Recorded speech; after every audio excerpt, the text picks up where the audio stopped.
Coming up tonight, the false starts make their way to Fort Lauderdale.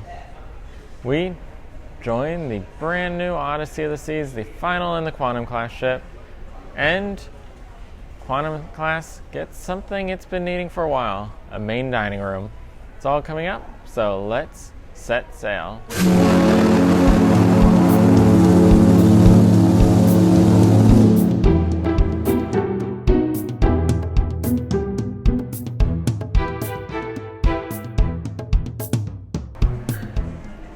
Welcome to day one of the cruise view from onboard the Odyssey of the Seas. 7.5 years ago, we started this journey with the Quantum of the Seas, the launch of a brand new era in cruising with a brand new class of ships from Royal Caribbean. And today we start sailing on the very last ship in that class, the Odyssey of the Seas, the fifth and final of the Quantum class vessels. And it's not just the end of the Quantum class, it is also the return of Royal Caribbean. This is the first time we were sailing with them since the COVID outbreak and the shutdown of sailings. And for the most part, it is business as usual on board, which is great to see. We saw that with Virgin, that it was pretty much like an escape from the COVID on land when you boarded one of their ships. And that was not the case with Royal Caribbean. As they resumed, there were a lot of protocols, a lot of masks and other requirements in place. As we board today, though, they are pretty much entirely gone. There really is very little sign of COVID remaining. If you have a child that is of a young age, they will need masks for Adventure Ocean, but beyond that, the general population of the ship and the general venues of the ship do not have any requirements for masks at this time. So it is pretty much like it was before sailing and COVID shut everything down. And as you roam about the ship, you'll notice a couple little notices. There are a lot of signs about the ship. It is definitely present in the thought process and the advertising of what is going on board, but it really is not having an impact on the actual operations or experience. We really do not have any signs that things are different, but they certainly are. One of the things you'll notice is that on tables in public areas, when you sit down, there is a little note that signifies whether the table has been sanitized yet and allows the crew to know whether a table needs to be cleaned or whether it is available for guests to use again. There are also a lot of signs about special precautions to take and different health notices, but for the most part they are the same signs that have been up there, I'm sure, for a while now, but those protocols are pretty much faded away at this point. So they are still around, you'll still see the signs, but they don't actually impact your voyage or your experience on board all that much anymore.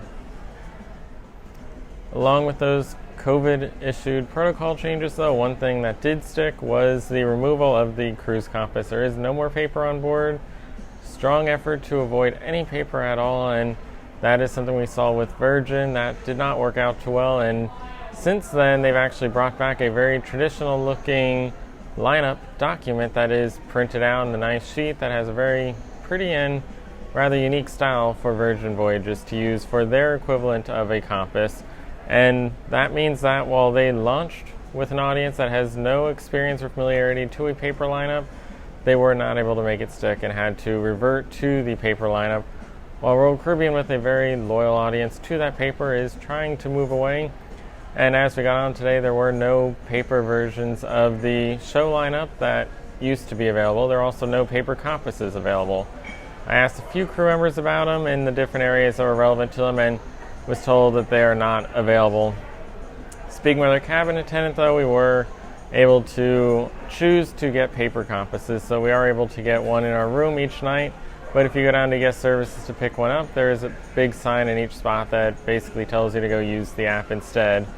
And the good thing, though, is that the app actually works. It is only day one, so there's a lot of time for that to change, but at least for day one, our experience so far has been pretty solid with the app.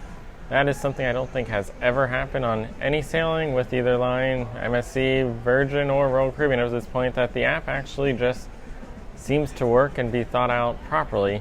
And we are still at the beginning, so there's a lot more that we need to stress it with and use it for, but at this point we got on board, we were able to join the ship's Wi-Fi, launch the app, everything loaded as you'd expect it to. It was easy to maneuver around the app. And most importantly, some of those things that we actually discussed wanting to see in Virgin's app last voyage, that whole section on what is open right now, actually exists in the Royal Caribbean app. When you go to the dining area, there is an area titled Hungry Now, that lists every venue that is currently open for food, as well as a notice of if it is going to be closing soon. So you can very easily at a glance find where there is food to eat, see the menus for those venues, know which one you need to get to in a hurry if you do want to try it. So all those quick, easy access for dining is in the Royal Caribbean app, which is great to see because that is certainly going to be valuable. I've already used it twice today, and it is only day one, and it's already come in handy for me. They also did the show reservations through there. While you could do a lot of stuff in advance, you could do your check-in, set up your set sail pass, get all of your set sail information, and even load it into your Apple Wallet. The show reservations did not populate until we're on board. Create a little bit of stir online with the fact that they did not show while the rest of the compass did show in the app. But when we got on board at about noon, they did populate in. It seemed to slowly populate in the different shows. And as soon as they were available in the app, you could just click on one, see all the available times, and reserve that show. You could also go directly through the compass and find the listing for it, click on it, and reserve it as well. So it was very easy and intuitive to make those reservations. Certainly easier than any other ship that we've been on in the past, and that includes Royal Caribbean. This is not a new app. This is just an improved existing app that has been there. We saw it on several sailings already, but it is certainly improved over the last time that we used it. They definitely did not sit back during this gap because it has definitely seen a lot of improvements, a lot more stable, a lot more effective, and most importantly, a lot more user intuitive to actually utilize the new Royal Caribbean app that is available. And those show reservations were easy. They also loaded in the iFly and North Star. That took a little bit longer. That loaded in probably a little bit closer to 1 o'clock, and they seemed to load in at different times. I was looking through the compass, did not see anything, and all of a sudden they showed up in there. That was a little less intuitive. It was easy to click on, go out, make those reservations. You just needed to find it in the compass, but it really cluttered that compass up. If you're using that digital one, while it is intuitive, the content of the compass makes it a little less intuitive.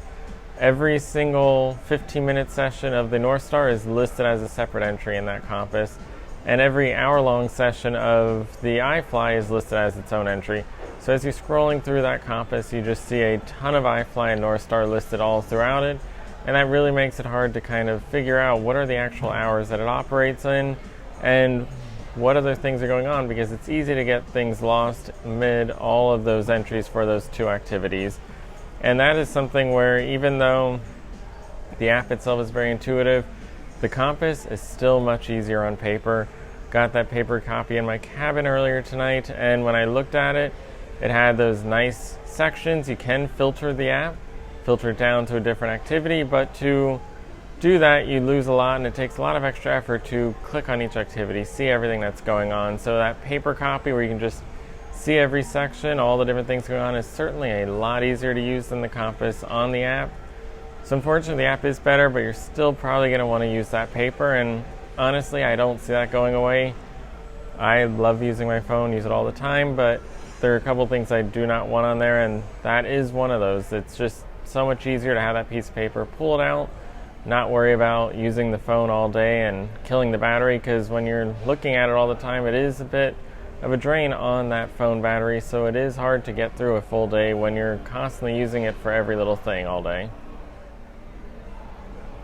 But it's not just about those usual topics, the COVID protocols, technology. It is also about the fact that this is the Quantum class. This is the class that we began with, one that we did a 11 nights and 8 nights sailing back to back to cover every inch of the ship. Every single venue, every dining venue, every activity show venue, every inch of the ship we covered over that voyage.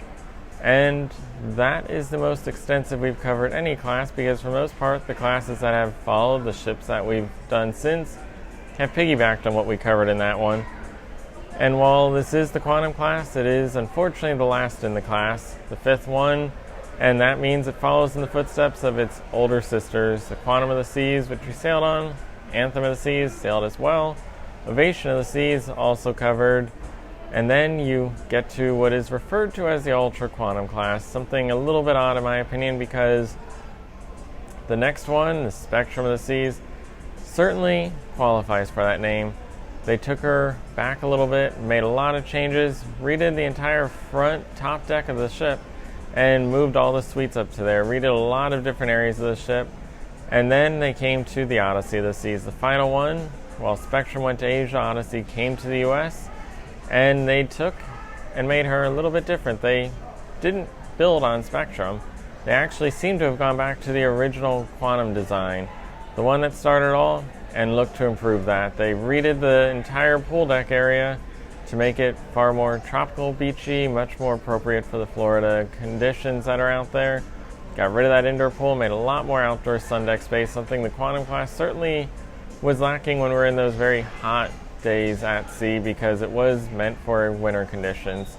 And that was not on Spectrum. That is exclusive to Odyssey. They redid the Seaplex quite a bit to move things around, and I just took a look at it a little while ago, and it is a massive change. I was really surprised to see just how big of a change that was, considering how little it looks different on the outside. But we'll talk about those in a few days.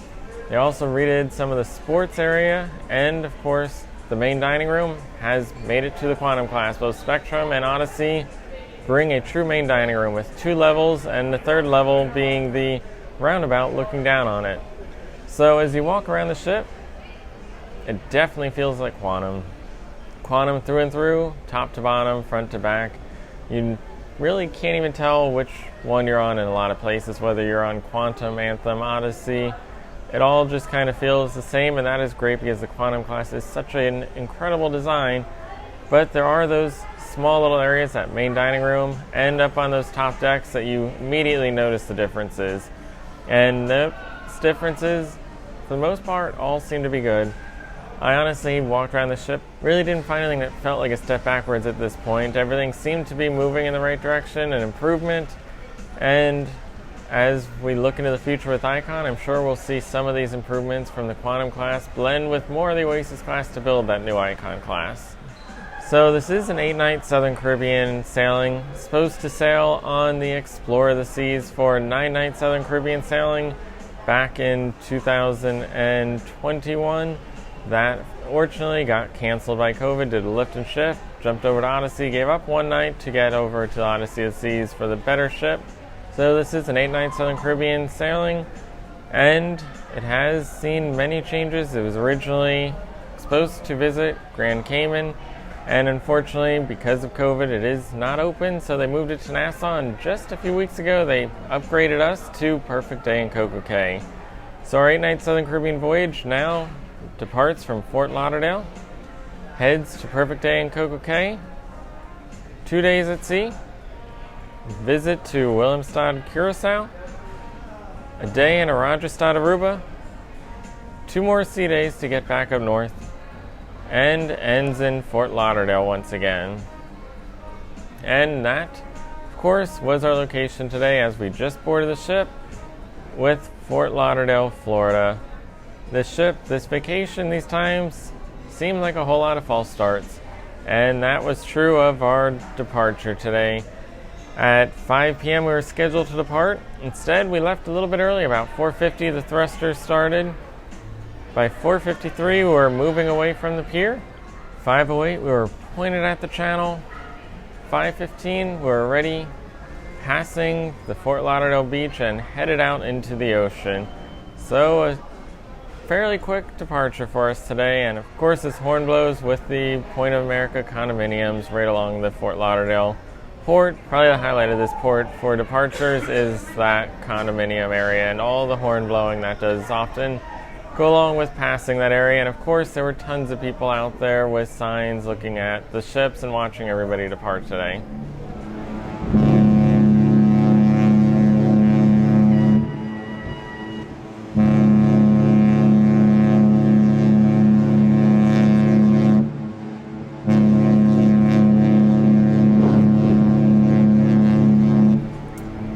And once we were out at the ocean, it was about 5:23 that the pilot departed us today.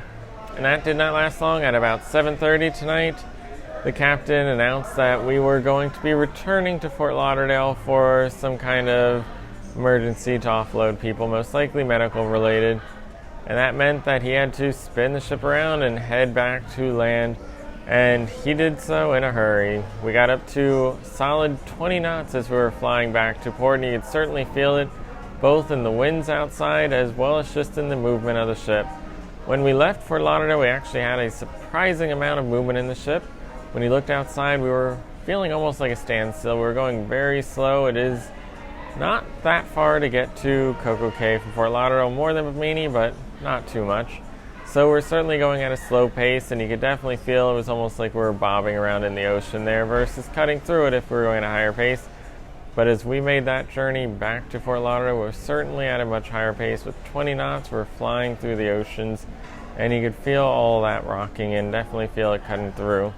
And that got us back to Fort Lauderdale about 8:30. The pilot boarded the ship to help guide us into port once again. By 8:55, we're entering the channel and passing by the condominiums and the beach, and you could see the Tortuga concert up on the beach farther north from the port. And at 9:17, we're alongside the pier, not the one we left from, not Terminal 18, but directly across the way from there. And as we got alongside the pier, an ambulance and a fire truck both pulled up to take a passenger off of the vessel. We're there for a little while. About 9:31, they finally removed an individual, and at 9:37, a second ambulance showed up with a second passenger taken away shortly after that, with the gangway removed from the ship and the pier at 9:42, allowing us to finally depart at 9:47 p.m. tonight. So we finally got to depart for that second time, a second sail away, and once again went past the condominiums. And while there weren't people from the condominiums out shouting and yelling, while we were transiting that channel at 10 p.m., that seemed to be about the time that Tortuga concert ended, and all the boats that were associated with it out in the ocean watching the concerts were coming back through the channel. So while the condominiums weren't making noise, there was certainly a lot of noise from those vessels sailing past us as we headed back out to sea. And by 10:07, we were back out in the ocean and about 5 hours behind schedule, but once again headed towards Coco Cay. And tonight, as we're sailing, certainly feels smoother, ironically. Smoother than when we first departed, and certainly smoother than when we returned. I think we're probably at a more normal, typical pace for a cruise ship to sail, and as a result, we are definitely cutting through the ocean much nicer and able to have a much more stable ride out of it. We were not the only ship in port, though. Along with us, we had 3 other vessels. The Celebrity Apex was over at the Celebrity Terminal. You could see it very clearly from the ship when you looked at that funnel. It is hard to miss that funnel. While we couldn't see the actual vessel because the Enchanted Princess was in front of it, that funnel was right there, very visible to us, and you could see the name of the ship right on it. And she was scheduled to depart at 4 p.m. There was a cargo vessel leaving at that time, so she was about 5 minutes behind schedule at 4:05 before clearing the beach at about 4:25, so a very quick departure for her.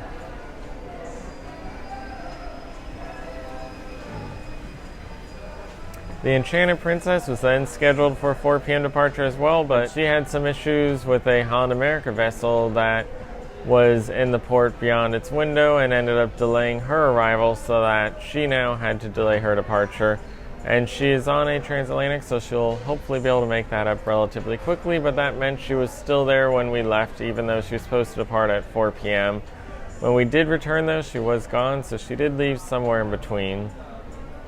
The Celebrity Reflection, on the other hand, was scheduled for 5:30, half an hour after us, and just like us, at about 5:20, 10 minutes early, she did start to depart. You could see her starting to leave her position along the pier and head down her channel to get to the main turning basin and out to the ocean. And while we were at dinner, she did end up passing us. We were, as I mentioned, going at a very slow pace, and she easily went and sailed right past us.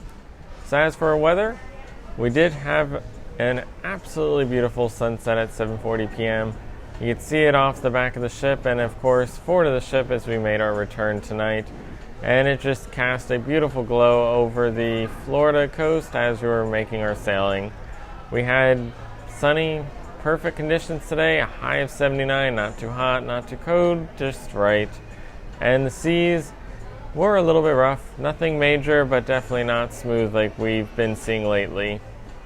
So today was the first day on board, but as always is the case lately, it was not my first day in Florida, and that is a good thing because, as I mentioned, this is the ship. This is all about false starts, and that has been the case all through this trip.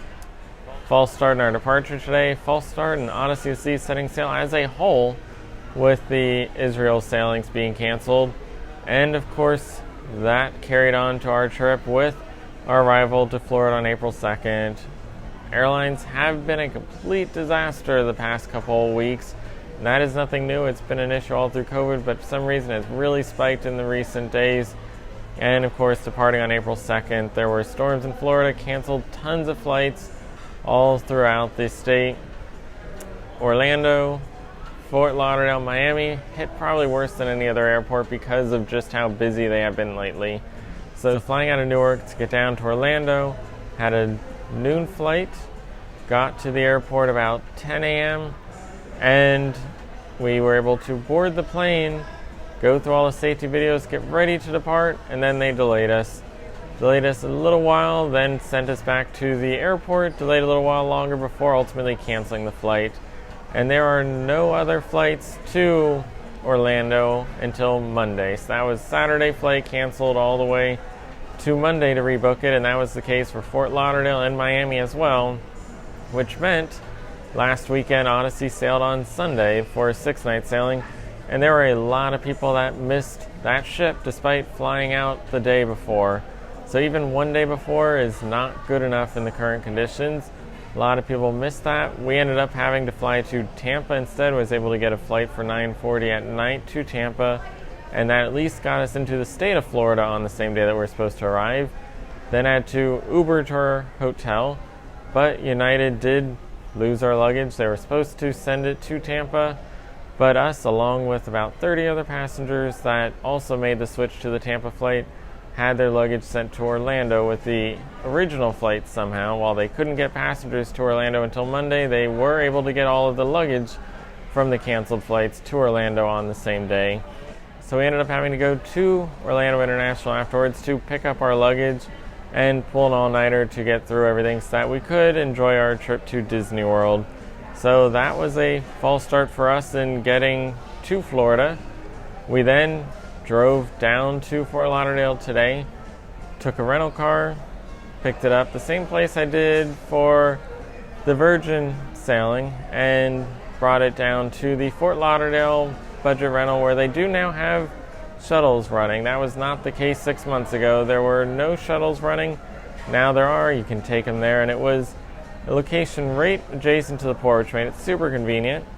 We ended up arriving to the port at about 11:45 this morning.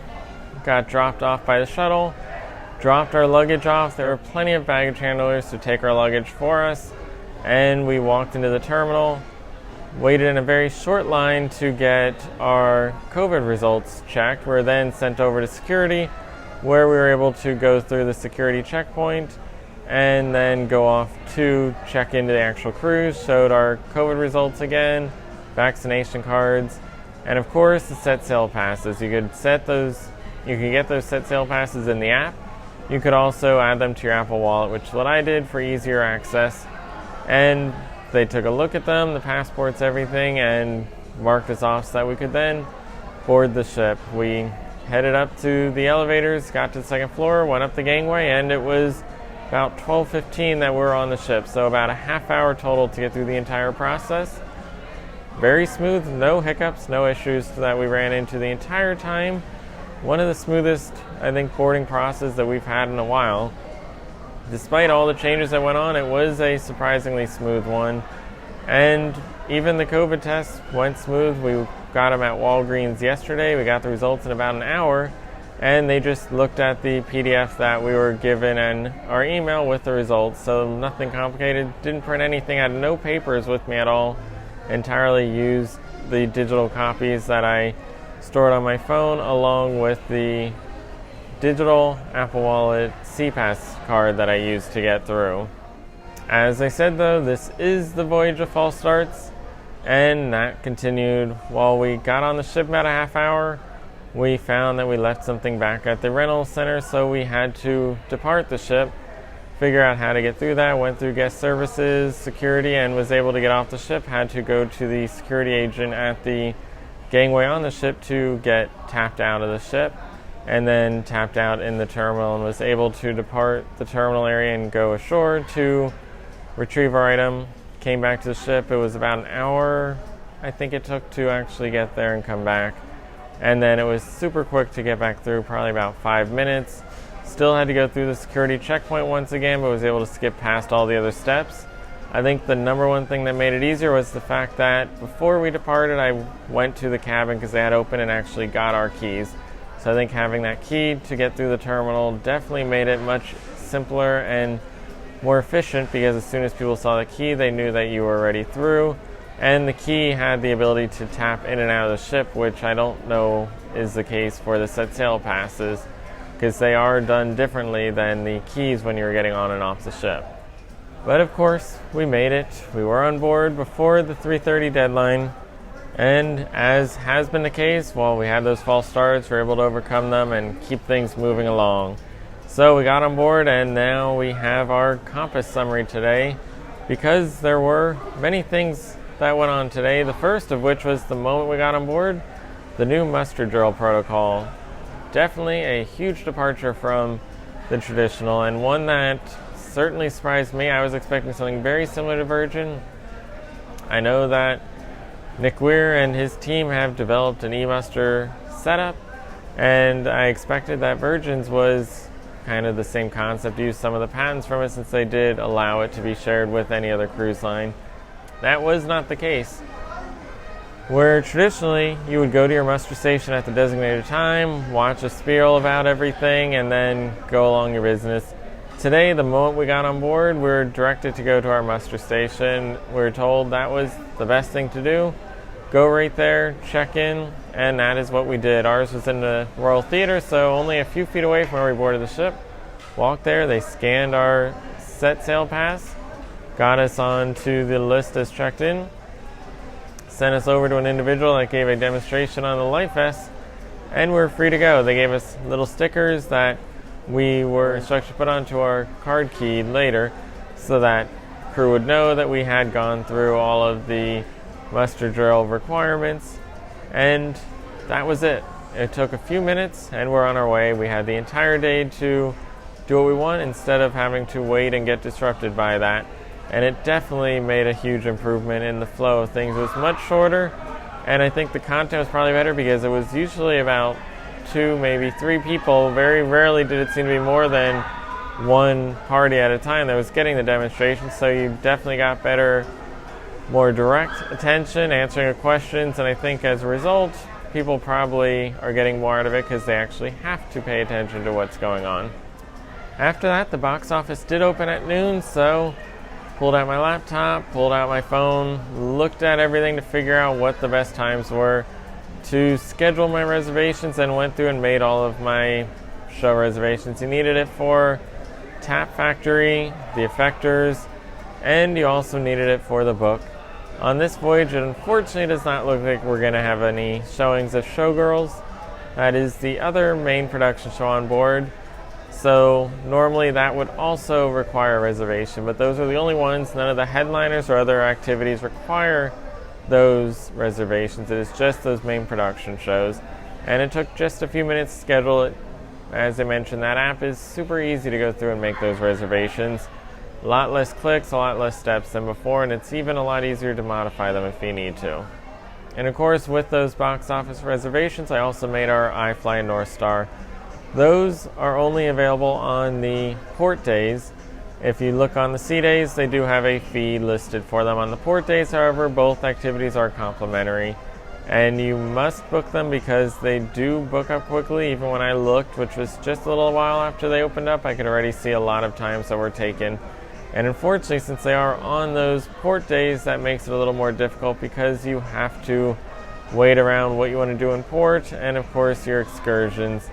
Those sea day ones do have a fee, so they unfortunately are not available to most guests, and that is a shame because usually most guests would do it on the sea days and it wouldn't even be running on the port days. The iFly would normally not open on port days. The North Star would just do maybe a couple hours very early in the morning, and end it for the day.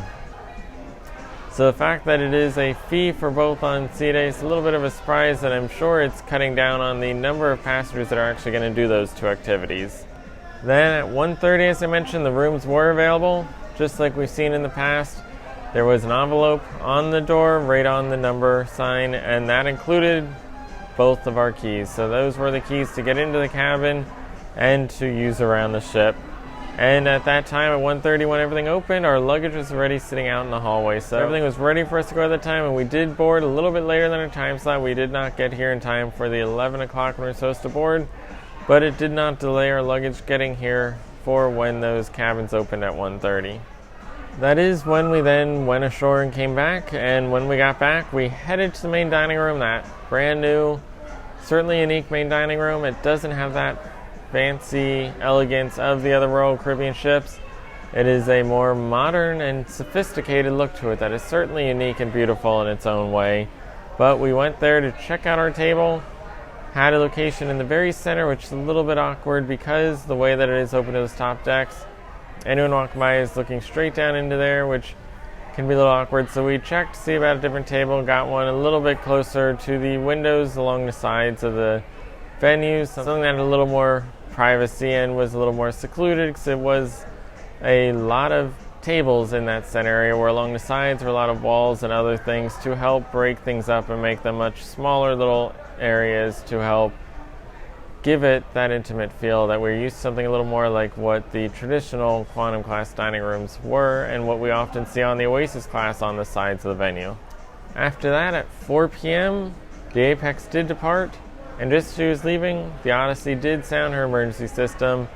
While the muster drill was done in advance, on your own, at your own pace, the emergency sound still needs to be played in order for guests to know what that is going to sound like, what the sign is of an emergency. So that still did occur just after 4 o'clock, the time that it would normally occur, and that included all the bells and of course the horn blast in order to signify that there is an emergency and to report to your muster station.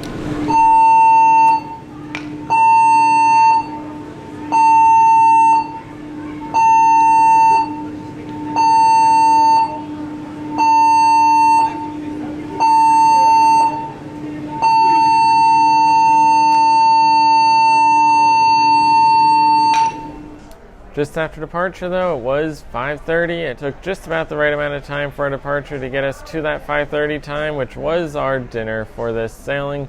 We have the early dining and table on deck number 3, and that is 5:30 for each night of this voyage. Tonight was the first night, first view of the menu. I looked in the app leading up to this. You can see every night of the voyage in the app and see all the different options. One of the nice things in the app that you do not get with the physical menu they hand you in a venue is the vegan options. Every guest can actually look in the app and see all those vegan options listed right in there, right alongside the mains, and they have the option to actually order those in the dining room. It is not limited who can order those. While it is not on the main menus, if you looked in the app, you can still place an order for it. So be sure to look at that.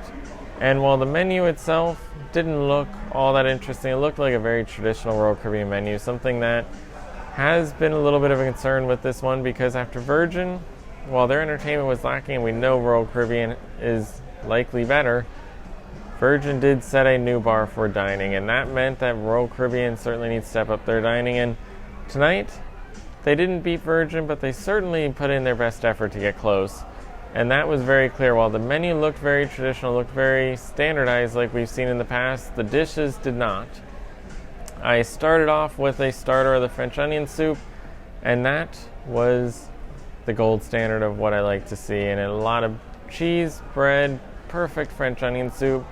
That is the dish that, as I've often done, sample on every sailing in order to see how they compare. This was definitely one of the better ones, if not the best French onion soup I've had on a ship. And then for my main entree, I did the Caribbean jerk pork chicken, something I've never tried before. Normally I do go for the polenta dish, and that baked polenta dish is something that is always good. On this ship though, the baked polenta dish does not look anything like the other one. It is modified. It has olives, it has a lot of different elements to it. It certainly looks different, And the bigger thing is it looks much fancier. That was something I did not expect. I expected the very traditional kind of plain looking Royal Caribbean menus, something that was modified in the past, I think in like 2013, where they're introducing new menus and tweaking them to go for the look and a sophistication. They went back on that. And this certainly seems to be the traditional food, but the presentation is a whole nother level. It definitely looked different, and that Caribbean jerk pork was certainly delicious. It had a great kick to it, a lot of flavor, and that plate itself just looked absolutely beautifully laid out, and that is the thing that we saw with Virgin, that focus on presentation, and we certainly saw that today in the main dining room on board Royal Caribbean. For dessert, I then went with one I've had many times, the pear and blueberry cobbler. That one did disappoint a little bit, unfortunately. It was not as good as some of the ones I've had in the past. It definitely had a much stronger pear flavor than normal, and it actually tasted more like orange. It definitely had a citrus flavor to it, which is not something I've seen in the past. And along with that, I did get some strawberry ice cream. And the strawberry ice cream, if you don't know, in the main dining room is the best strawberry ice cream you will get on board, because it has chunks of strawberry in it. It is not just a soft serve strawberry like you find up on the pool deck. It is hard scooped strawberry ice cream and includes those chunks in it. So it is definitely a strawberry that is worth having if you're looking for something a little bit different than the normal desserts that are offered. Following dinner though, we are in Royal Caribbean. They are known for their entertainment, and tonight was a loaded entertainment night. That departure and return unfortunately did not allow me to get to all of it, but I did get to, at 7:15, the headliner showtime with Royal Caribbean comedian Landry, and that was hilarious. This was the family one. There is an adult one later. It was one showing for the entire vessel. Whether you're early or late dining, the 7:15 was the only showing available, and his second show will be an adult one later.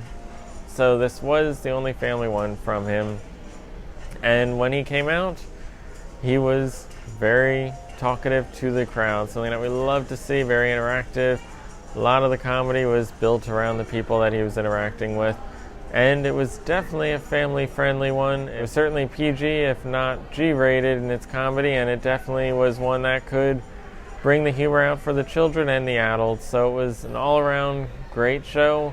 He is one that we have not seen before, and one that hopefully we'll see again. It definitely seemed like an enjoyable show, and one that is likely not going to be identical every time, which is not always the case with those comedians. You guys have no idea how hard I laughed when Rudy Giuliani farted at a press conference. The tears were running down my face. You know how gangster that is?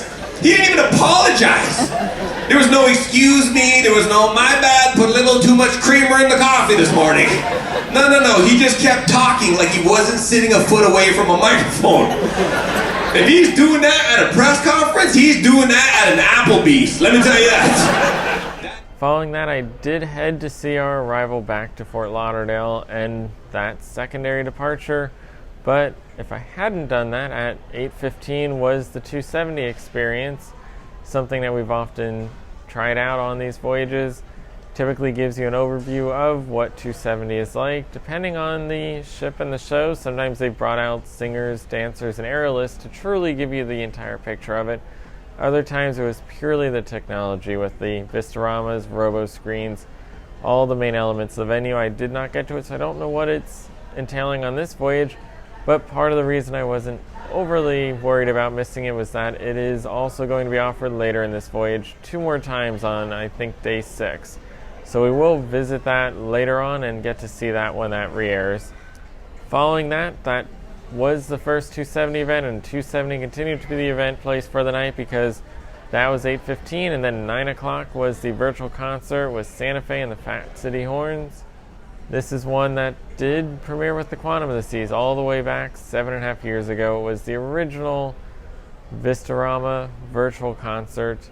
There is a second one that is now introduced that will be showing up later in the Sailing on the Compass, but this is one that is 7.5 years old, which is still crazy that it's been around that long, especially that technology, which still looks so impressive. But that was a 9 o'clock show, so I did not get to see it because we're still dealing with that departure until after 10 o'clock. But 10 o'clock was then the big welcome nightclub experience in 270. I got to that about 10:30. Got to catch that for about a half hour.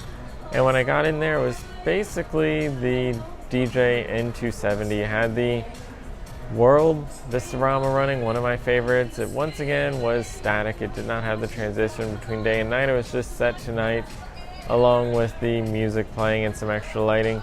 There were not a lot of people there. It was a decent enough crowd, but certainly not crowded. And unfortunately, that crowd did not hold by 11 o'clock, only halfway through the event, because it did run from 10 to 12. There was nobody else in the venue. It completely emptied out, so it did not hold people. It was a very basic event. It was nothing beyond the DJ. So the name of it certainly did not live up to it. And maybe COVID played into that. I know we saw before COVID, every sailing started off with a big balloon drop, and that was a huge event. It started off the sailing, got everybody hyped, and this seemed like it was an event that would include that and potentially be that kind of thing. And that was not the case. There was no live band, which probably should have been there, along with some kind of balloon drop or other significant moment to get everybody going. It was basically just the DJ nightclub experience, and at the same time, you had, this is Quantum class, stuff all over the ship. You had Latin music and boleros, you had piano player in a schooner bar, and of course, you had below us the music hall running with its own live band performing. So you had a lot of other music options going on at that time, and compared to those, while the Vistarama is impressive, I don't think it had the appeal to really pull people in. So unfortunately, it was an event that seemed to fall flat to kind of end the night. But I did take some of that extra time then to roam the ship and see these new venues, including, of course, that Seaplex. But so that pretty much does it for the Compass tonight. It is now about 1 a.m. There's still a decent crowd out there. It is Royal Caribbean, and there is a lot of stuff that goes late into the night. About 1 o'clock is where some of the things start to end. Others go until about 2 or 3. There's still a lot of people. Directly behind me down a deck is Sorrento's, and you can hear a lot of people down there eating at the moment. So on this sailing, we hopefully will get to a few interviews in later days, but for today we do have a little bit of a change of a daily venue. Something we did with Virgin Voyages, we're going to do again. We're going to take a look back at the Odyssey of the Seas, because when we launched Quantum, we looked at that entire timeline of everything involved in her build up to that moment, and unfortunately, Odyssey of the Seas, while being the 5th in class, did not have the smoothest of launches. She had a lot of things going on with everything happening with COVID. Launching a brand new ship in the midst of COVID is not the easiest of tasks. And that is why we're going to take a look at everything that it took to get Odyssey to this moment of finally sailing.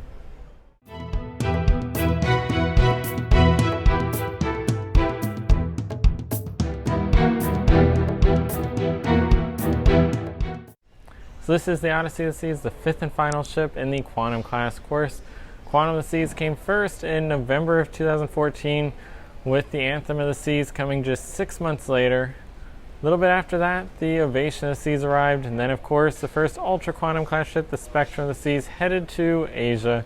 And now we've got the Odyssey of the Seas, a build of a ship that is really an evolution of the original Quantum class, then a build on top of the Spectrum of the Seas. And she is the 5th and final vessel in the class, and her story started not long after her oldest siblings. In May of 2015, when the 4th Quantum class was ordered, the Spectrum of the Seas, just 2 months after the delivery of the Anthem of the Seas. And then November 3rd, 2015, just 1 year after the original Quantum of the Seas set sail, the ship to become the Odyssey of the Seas was officially ordered by Royal Caribbean. And February 1st, 2019, about 3.5 years later, the process to build the Odyssey of the Seas, to bring her to life, finally got going with the official steel cutting ceremony, and that is when the name Odyssey of the Seas officially came to be.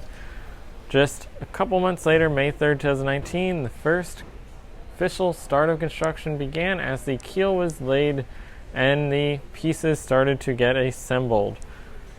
September 12th, 2019, Royal Caribbean officially opened bookings for the Odyssey of the Seas to the public with the announcement that she would sail from Fort Lauderdale beginning on November 5th of 2020 for her debut. Just 1 month later, on October 24th, 2019, the official features of the ship were announced with a brand new style of pool deck for the Odyssey of the Seas, different from any of her sisters. And then 2 months later, December 18th, 2019, her life got expanded as she was announced to not only be sailing from Fort Lauderdale, but starting summer 2021 to have a European season as well that officially went on sale that day. And 6 months later, unfortunately, things started to, of course, unravel. As June 30th, 2020, Royal Caribbean officially canceled all sailings of the Odyssey of the Seas from November 5th, 2020 to April 17th, 2021, effectively ending her entire inaugural Fort Lauderdale season and starting her journey with that European season. On October 21st, 2020, things started to look brighter for the Odyssey of the Seas as Royal Caribbean made the move to actually add 2 additional Southampton sailings ahead of the inaugural European season for that summer. And despite some delays, November 28th, 2020, Odyssey was officially floated out a couple months behind schedule, a little bit later than when she was originally supposed to be sailing out of the US already.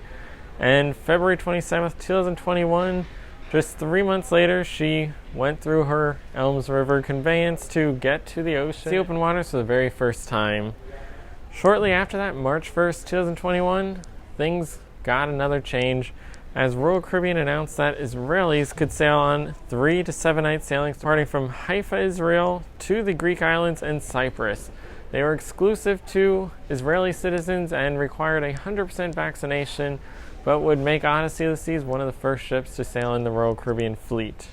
2 weeks later, on March 14th, she officially got her first running as she started her sea trials, and 2 weeks after that, on March 31st, Royal Caribbean officially took delivery of the Odyssey of the Seas in a first-of-its-kind virtual ceremony where the keys were officially handed over and the ship became Royal Caribbean property. First task for it was to sail to that new destination, to Israel, to start her voyages with an April 21st arrival to the port of Israel to begin testing and vaccinating of all the crew members to prepare for those original voyages.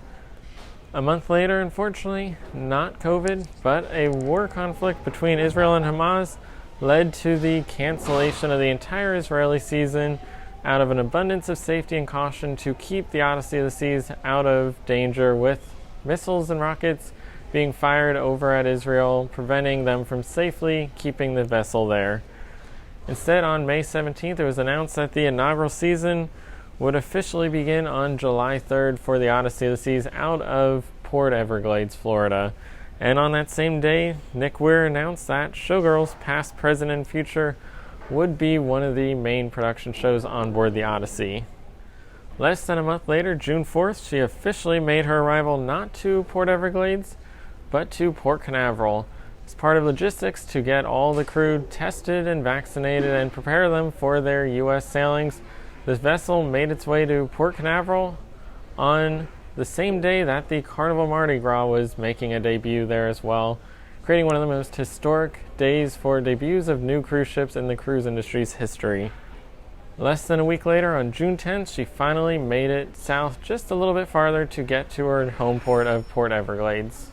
Unfortunately, while she was home, her journey did not get any simpler. Just 5 days later, on June 15th, 8 crew members tested positive for COVID, and as a result, the inaugural sailing had to be delayed once again from July 3rd to July 31st. On July 19th, the Odyssey brought her first passengers on board as she went through her simulated voyage required by the CDC to allow her to start sailing.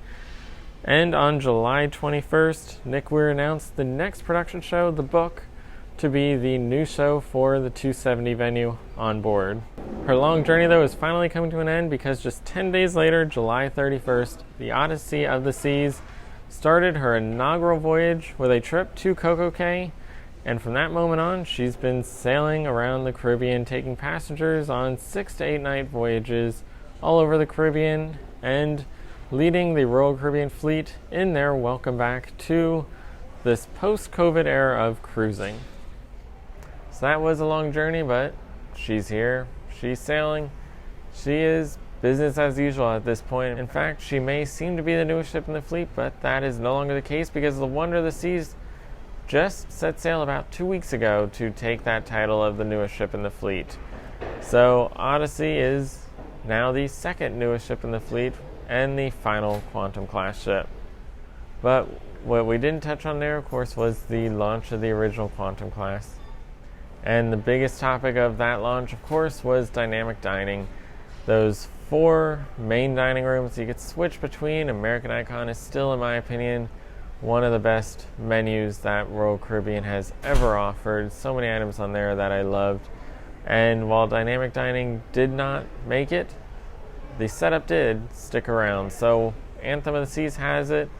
Even the Ovation of the Seas, which launched long after dynamic dining was dead, still had 4 venues. But when it finally came time for Spectrum and now Odyssey, those 4 dining venues, the final remnants of dynamic dining were finally removed, and she has a traditional dining room, and that is what we're going to take a look at today in the Daily Dine.